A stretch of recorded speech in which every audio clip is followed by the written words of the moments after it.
शैतानिर्रजीम बिस्मिल्लाहिर्रहमानिर्रहीम अल्हम्दुलिल्लाहि रब्बिल आलमीन वस्सलातु वस्सलाम अला रसूलिहिस सकलैन महबूब जद्दिल हसन वल हुसैन अबुल क़ासिम मुहम्मद अल्लाहुम्मा सल्लि अला मुहम्मद व अला आलिहि ताहिरीन अल मासूमीन अल मज़लूमीन व लानतुल्लाहि अला आदाहिम अजमईन अम्मा बाद फ़क़त क़ाला फ़िल क़ुरआनिल मजीद इन्नमा वलियुकुमुल्लाहु व रसूलुहु वल्लज़ीना आमनुल्लज़ीना युक़ीमूनस सलात व यूतूनज़ ज़कात। सलावत भेजिएगा।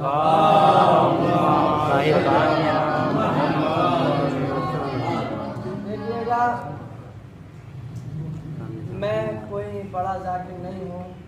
अगर दौराने मजलिस कोई ख़ता या गलती हो जाए तो बाद में इस्लाह का ताल्लुक़ है। देखिएगा, परवरदिगार ने इरशाद फरमाया, अल्लाह तुम्हारा वली है और अल्लाह के बाद उसका रसूल तुम्हारा वली है और वो तुम्हारा वली है जो हालत रुकू में ज़कात देखिएगा। परवरदिगार ये वो परवरदिगार है कि जिसने परिंदों को हमद का शऊर अता किया। ये वो परवरदिगार है कि जिसने चिड़ियों को चहकने की क़ुव्वत अता की। ये वो परवरदिगार है कि जिसने बतने मादर में इंसान की हिफाजत की। ये वो परवरदिगार है कि जिसने हवा में छोड़ दिया तो आसमान में छोड़ दिया। उस खुदा का लाख लाख शुक्र नहीं है तो क्या है, उसने अपने नूर से एक अली बनाया और हमारे दिलों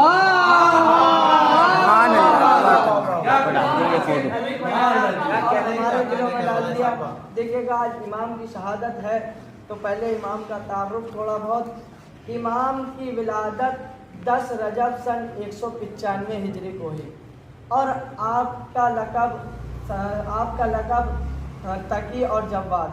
आपकी कुन्नियत अबू जाफ़र सानवी है। आपकी वालदा का नाम सबीका खातून। आप मदीने में जब थे तो आप 9 बरस के थे। आपने 17 साल इमामत की और आपकी कुल जो उम्र थी वो 25 साल थी। तो देखिएगा, मैंने जिस आयत को आपका पढ़ने का शरफ हासिल किया है उसमें परवरदिगार आलम इरशाद फरमा रहा है कि अल्लाह तुम्हारा वली है और अल्लाह के बाद अल्लाह का रसूल तुम्हारा वली है और उसके बाद जो भी हालत रुकू में ज़कात दे वो तुम्हारा वली है। अब देखिएगा, देखने वाली ये बात है, आम रिवाज ये होता है कि अगर साइल आए और हम या आप नमाज पढ़ रहे हों तो वो आकर ज़कात मांगे तो हम सोचेंगे अभी तो साहिल जा थोड़ी न रहा है, वो दरवाजे पर खड़ा है, नमाज ख़त्म हो जाएगी, नमाज ख़त्म कर कर उसको ज़कात दे दी जाएगी। लेकिन यहाँ पर एक बात समझ में नहीं आ रही कि नमाजी का मिजाज भी अलग है और ज़कात लेने वाले का मिजाज भी अलग है। लग ऐसा रहा था कि ज़कात देने वाला ज़कात लेने वाले को जानता हो और ज़कात लेने वाला ज़कात देने वाले को जानता हो। कैसे ना पहचानते, ज़कात लेने वाला जिब्राइल था और अता करने वाला अली इब्न अबी तालिब।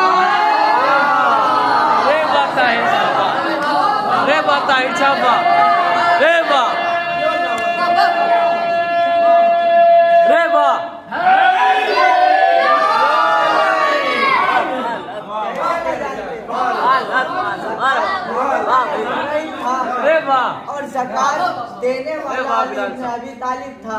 तो देखिएगा, कुरान मजीद में इरशाद हुआ, अल्लाह तुम्हारा वली है और अल्लाह के बाद अल्लाह का रसूल तुम्हारा वली है और उसके बाद वो तुम्हारा वली है तो हालत रुकू में ज़कात दे।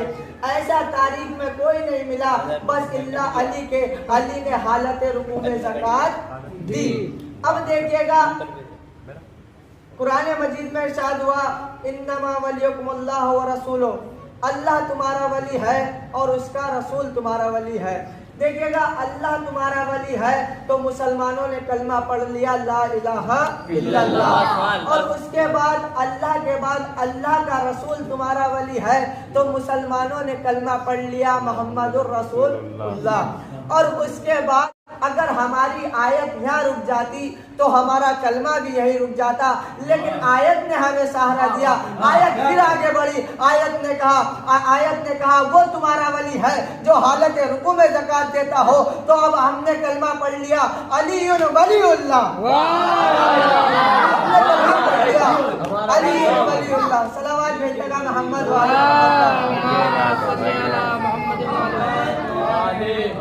हमने कलमा पढ़ लिया अलीउन वलीउल्लाह।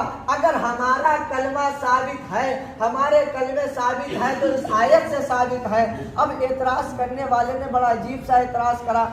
अगर कोई एतराज़ करे ना तो उसको उसकी ही लैंग्वेज में उसको जवाब दो।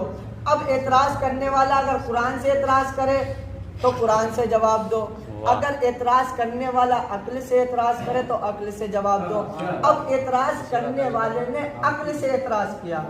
उसने कहा कि हम आपकी मजलिसों में सुनते हैं अली का जिक्र ज़्यादा होता है, अली का जिक्र ज़्यादा होता है, अली का ही जिक्र करते हैं। हमने कहा अली का जिक्र जचता ही अली पे है, क्यों ना करें अली का जिक्र, क्योंकि अली का जैसा हसब किसी का नहीं, अली का जैसा नसब किसी का नहीं, अली की जैसी विलायत किसी की नहीं, अली की जैसी शहादत किसी की नहीं। अब उसने कहा अच्छा ये बताइए, हमने आपसे सुना कि इमाम अली के पैर में जब तीर लगा किसी जंग में तो सहाबा ने रसूल से कहा कि तीर निकाल दे, तो रसूल ने कहा अभी ना निकालो, जब अली मुसल्ला इबादत पे हो जब तीर निकालना, जब अली मुसल्ला इबादत पे हो तो जब तीर निकालना। अब मेरे मौला मुसल्ला इबादत पर पहुंचने के बाद सहाबा ने तीर को निकाल लिया। अब एतराज़ करने वाले ने यहाँ पर एतराज़ करा कि हमारी समझ में ये नहीं आता, अली के पैर से तीर निकल गया लेकिन अली को पता तक नहीं चला, लेकिन ज़कात देगी वहाँ पर अली को कैसे पता चल गया? ज़कात लेने वाला जब साहिल आया तो उसको ज़कात दे दी, तो अली को कैसे पता चल गया? बहुत बेहतरीन। तो अब तो यही बात हो गई ना, कोई कहे नमाज के करीब न जाना, ये ना कहे कि नशे की हालत में। अब देखिएगा उसने एतराज करा। अब हम ये कहना चाहते हैं कि वो इबादत नहीं है जो नशे की हालत में हो, चाहे वो इबादत आजादारी हो या हुसैन का मातम हो, चाहे वो आजादारी हो चाहे हुसैन का मातम हो, अगर नशे की हालत में है तो कोई इबादत कबूल नहीं है। सलावत भेजेगा मोहम्मद वाले मोहम्मद पर। वाह वाह सुभान अल्लाह, इबादत कबूल नहीं। अगर नशे की इबादत है तो कोई इबादत कबूल नहीं है। मगर ये याद रखिएगा जब हुसैन का मातम करे ना तो होश में होकर करिएगा, हुसैन का मातम नशे की हालत में ना करिएगा, नशे की हालत में ना करिए। जब होश में होकर मातम करेंगे ना, जब अक्ल से मातम करेंगे तो हुसैन की मोहब्बत दिलों की गिरोह को खोलती हुई दिल में बस जाती है। तो कोई कासिम सुलेमानी बन जाता है, कोई कासिम सुलेमानी बन जाता है, कोई सिस्तानी बन जाता है। अब देखिएगा उसने एतराज़ किया। हमने कहा आपने जहाँ ये रिवायत पढ़ी है क्या इस रिवायत को पूरा भी पढ़ा है क्या है? कहा नहीं पूरा नहीं पढ़ा। कहा हम बताएंगे पूरी क्या है। जब साहिल आया मस्जिद में, आने के बाद उसने तलब की कि है कोई ज़कात देने वाला, ना नमाजियों ने सुना ना ज़कात दी। उसने दूसरी मर्तबा कहा कि है कोई ज़कात देने वाला, ना किसी ने ज़कात दी ना किसी ने सुना। उसने फिर तीसरी मर्तबा कहा कि है कोई ज़कात देने वाला, ना किसी ने ज़कात दी ना किसी ने आवाज़ दी। अब चौथी मर्तबा खुदा से कहता है ऐ परवरदिगार आलम, मैं तेरी बारगाह में आया था लेकिन लगता है खाली हाथ जाऊंगा। अब वहां से हुक्म हुआ, यदुल्ला ने अपने हाथ से ज़कात दे दी, यदुल्ला ने अपने हाथ से ज़कात दे दी। तो ये है इमाम अली। देखिएगा आज शहादत है इमाम तकी अलैहिस्सलाम की। तो एक वाक़या फिर रब्ते मसाइब। एक मर्तबा जो बादशाह वक्त था बगदाद का, उसको सुकून नहीं मिलता था, चैन नहीं आता था। वो तबीबों के पास गया, हकीमों के पास गया तो हकीमों ने कहा जाओ जाकर शिकार खेल आओ, कुछ ना पता आपका दिल नींद के लिए करने लगे, जाकर शिकार खेल आइए। अब वो जब शहंशाह जाते हैं, बादशाह जाते हैं तो अपने साथ हाथी घोड़े और फौजी लेकर जाते हैं और उनके पास एक पंछी होता है जो शिकार करता है। अब वो चला, घर से जैसे ही बाहर आया तो उसके जो फौजी थे, उसके जो सिपाही थे, उन्होंने ऐलान कर दिया कि बादशाह वक्त आ रहा है, सब हट जाइए। अब सब इधर से उधर भागने लगे, लेकिन एक बच्चा था जो एक जगह खड़ा था। अब उसने देखा कि ये बच्चा डरा नहीं, एक जगह खड़ा है। अब उसने काफिले को रोका, रोकने के बाद कहा, उसके बच्चे के पास गया, जाने के बाद कहा ये सब मुझसे डर के इधर उधर भाग रहे हैं, तुम क्यों नहीं भाग रहे? कहा मैं क्यों भागूं, भागते वो लोग हैं, भागते 3 वजह से है। पहली वजह ये है कि ना तो मैं तेरे रास्ते में खड़ा हूँ जो तुझसे डर कर हट जाऊं, और दूसरी वजह यह है कि भागते इसलिए है अगर कोई चोरी करता है तो तब भागे जाते हैं, ना मैंने कोई चोरी की है। और तीसरी वजह यह है कि मेरा जो है हुस्ने अखलाक तेरी तरफ बहुत अच्छा है, मुझे पता है तू मासूमीन को कुछ नहीं कहता, तो मासूमीन को कुछ नहीं कहता। इमाम ने समझा दिया मासूमीन को कुछ नहीं कहता, और लगता यह है कि शायद तूने ये भी करा है, तूने कत्ल भी करा है। इमाम ने समझा दिया कि तूने कत्ल भी करा है और आते वक्त भी करेगा। अब एक मर्तबा वो चला, चलने के बाद शिकार करने पहुंचा। अपने जो हाथ पर उसके पास जो होता है पंछी, बाज जो होता है, उस बाज को उड़ाया चिड़िया के पीछे। अब वो उड़ा, आंखों से ओझल हो गया। होने के बाद अब वो जब वापस आया तो उसकी चोंच में एक मछली थी। अब वो हैरान कि ये मछली कहाँ से आई, गया तो ये चिड़िया के पीछे था, मछली कहाँ से आ गई। अब वो हैरान, अब वो वापस लौटा।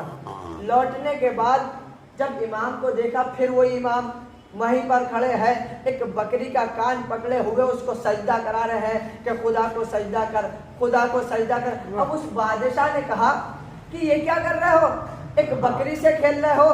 कहा हम बकरी से खेल नहीं रहे, सरकश जानवरों को सजदा करा रहे हैं। अब हम जब बचपने में होते हैं तो सरकश जानवरों को सजदा कराते हैं, और जब हम जवानी में आते हैं तो तेरे जैसे बादशाह को सजदा कराते हैं।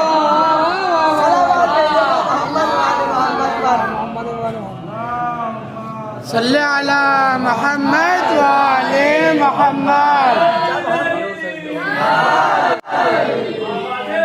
थोड़ी लंबी कर दो।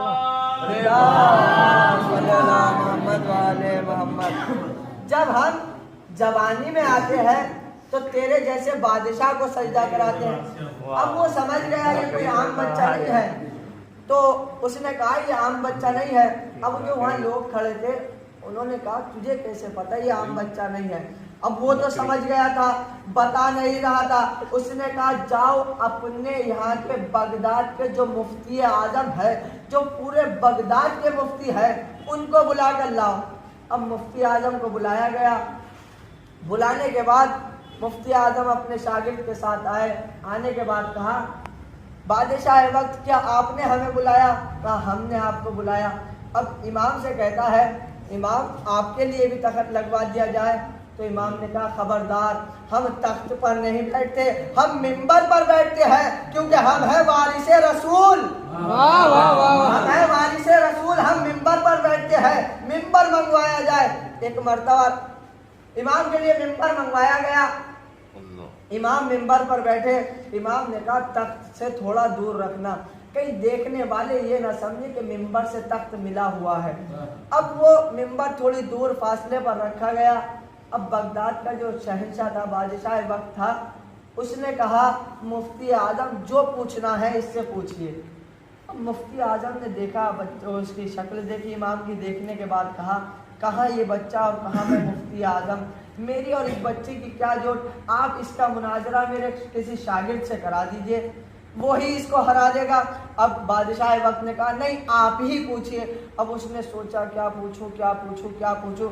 एक मर्तबा उसने पूछा कि अच्छा ये बताइए कि एहराम बांधने के बाद शिकार किया, और शिकार करने के बाद जब शिकार कर लिया तो इसका कफ़ारा क्या है? इमाम ने उसकी शक्ल देखी, देखने के बाद कहा तेरा सवाल नाकिस है, तेरा सवाल नाकिस है। उसने कहा मेरा सवाल नाकिस कैसे है, आप जवाब बताइए। इमाम ने कहा तेरा सवाल नाकिस है। उसने फिर कहा मेरा सवाल सही है, आप जवाब बताइए। इमाम ने कहा पहले सवाल पूरा कर फिर मैं जवाब दूंगा। उसने कहा अच्छा मेरा सवाल नाकिस है तो सवाल को पूरा भी आप कर दीजिए। तो इमाम ने कहा ये तूने ये कहा कि एहराम बांधा, एहराम बांधने के बाद शिकार किया, ये नहीं बताया कि एहराम या हज का बांधा था, शिकार दिन में करा था या रात में करा था। शिकार करा था तो वो मसले को जानता था या अनजान था। जब मसले को अगर जानता था तो ये बता शिकार जानवर का करा था, तो ये बता बड़े जानवर का करा था या छोटे जानवर का करा था। अगर शिकार करा था तो ये बता पहले उसने शिकार किया था या नहीं, या पहली बार शिकार किया था। अब इमाम ने 13 सवाल निकाले, उसके सवाल में से घबराने लगा, डरने लगा कि ये क्या बात है, मेरे सवाल में से 13 सवाल और निकाल दिए। अब अल्लाह अकबर की आवाज़ें बुलंद हुई। एक बच्चे ने मुफ्ती आजम के सवाल में से 13 सवाल निकाल दिए। वाह वाह मोहम्मद वाले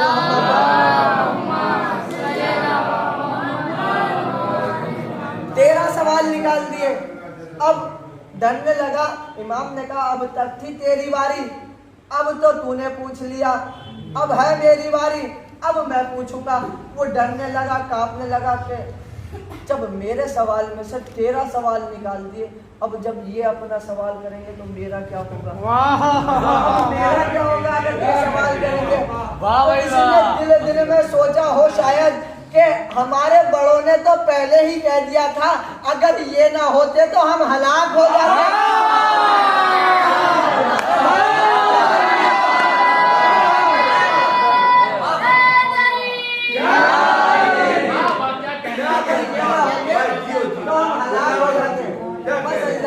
देखेगा इमाम वक्त का इमाम है, कहाँ उलझ रहे हैं वक्त के इमाम से, क्या जाने वक्त की इमाम की मार्फत। अब देखेगा जी एक शहीदों में ऐसे शहीद भी मिले जिन्होंने खुद कहा कि हम पर जुल्म ना करो, हम पर सितम ना करो, मुझे जहर ना दो।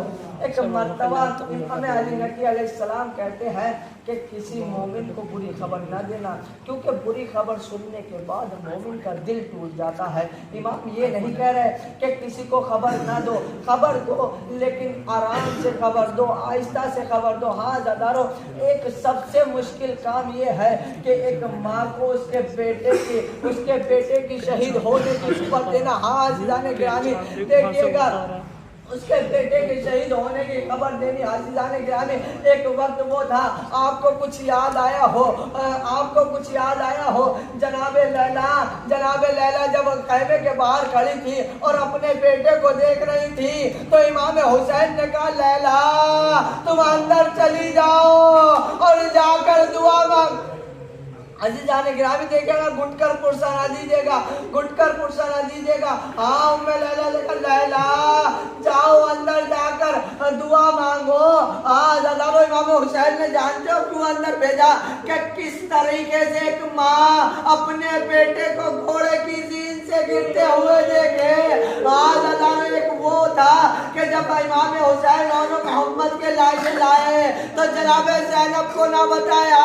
अज़ीज़ान गिरामी जब आ गए, आने के बाद लाशें रखे गए, एक मर्तबा फिज़्ज़ा से कहते फिज़्ज़ा जाओ मेरी बहन ज़ैनब को बुला लाओ कि वो मोहम्मद से विदा हो ले। एक मर्तबा इमाम अली नकी कहते हैं दादी अम्मा मुझे लगता है कि मेरे बाबा को किसी ने जहर दिया है। जनाब सबीका कहती है बेटा ऐसा न कह, मेरा जवान बेटा। आज जाने गिरामी इमाम कहते हैं अम्मा जो फरिश्ता खुदा की तरफ से इमाम के साथ रहता है उसने मुझसे कहा कि तुम्हारे बाबा को किसी ने जहर दे दिया, अब मैं तुम्हारे साथ रहूंगा। जाने अज़ीज़ान गिरामी देखेगा, अब मैं तुम्हारे साथ रहूंगा। अब बीबी रोने लगी, मातम करने लगी और कहती है अब मेरे लाल को कफन और दफन कौन करेगा। इमाम अली नकी कहते हैं अम्मा मैं जाऊंगा, मैं गुस्लो कफन लूंगा, मैं दफन करूंगा। आज ताने गिरामी एक वक्त वो था जब करबला की जलती हुई रेत, एक बाप का लाशा, उसके सामने एक बेटा। इन्ना लिल्लाहि व इन्ना इलैहि राजिऊन।